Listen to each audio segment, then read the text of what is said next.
What's up for March? A good time to catch Mercury. An eclipse approaches.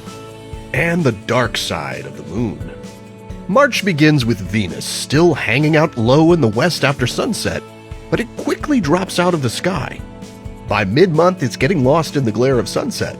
Once it gets dark, you'll find Jupiter and Mars high overhead, keeping you company through the evening. Mars sets a couple of hours after midnight this month, leaving the morning sky planet-free for the first time in a year. March also has the best opportunity this year for trying to spot fast-moving Mercury if you're in the northern hemisphere. It's only visible for a few weeks at a time every 3 to 4 months. This is because the speedy planet orbits the Sun in just 88 days, so it quickly shifts its position in the sky from day to day. It's always visible either just after sunset or just before sunrise.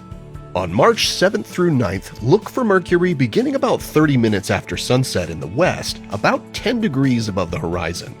You'll want to ensure your view isn't blocked by trees, buildings, or other obstructions, and observing from a large, open field or the shore of a lake or the seaside can be helpful.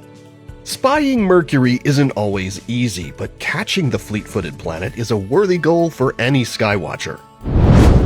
There's a total lunar eclipse on the way this month, visible across the Americas.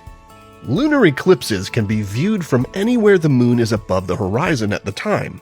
The show unfolds overnight on March 13th and into the 14th depending on your time zone. Check the schedule for your area for precise timing. Now, during a total lunar eclipse, we watch as the moon passes through Earth's shadow. It first appears to have a bite taken out of one side, but as maximum eclipse nears, the moon transforms into a deep crimson orb. That red color comes from the ring of all the sunsets and sunrises you'd see encircling our planet if you were an astronaut on the lunar surface right then.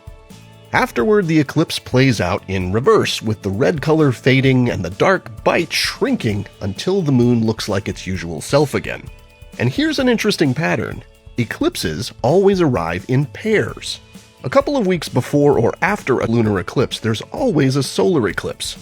And this time, it's a partial solar eclipse that will be visible across eastern Canada, Greenland, and northern Europe. The moon has a dark side. But it may not be what you think. As it orbits around Earth each month, the moon is also rotating or spinning. So while we always see the same face of the moon, sunlight sweeps across the lunar surface every month as it rotates. This means there's no permanently dark side. The moon's dark side faces Earth when the moon passes between our planet and the sun each month. This is the moment when the moon is said to be new, as in a fresh start for its changing phases. The new moon is also located quite close to the sun in the sky, making it more or less invisible unless there's a solar eclipse. Nights around the new moon phase provide excellent opportunities for observing the sky, especially if you're using a telescope or doing astrophotography. Without moonlight washing out the sky, you can better see faint stars, nebulas, the Milky Way, and distant galaxies. So next time someone mentions the dark side of the moon, you'll know there's more to the story. And you might even discover some deep sky treasures while the moon takes its monthly break. Here are the phases of the moon for March. Stay up to date on all of NASA's missions exploring the solar system and beyond at science.nasa.gov. I'm Preston Dykes from NASA's Jet Propulsion Laboratory, and that's what's up for this month.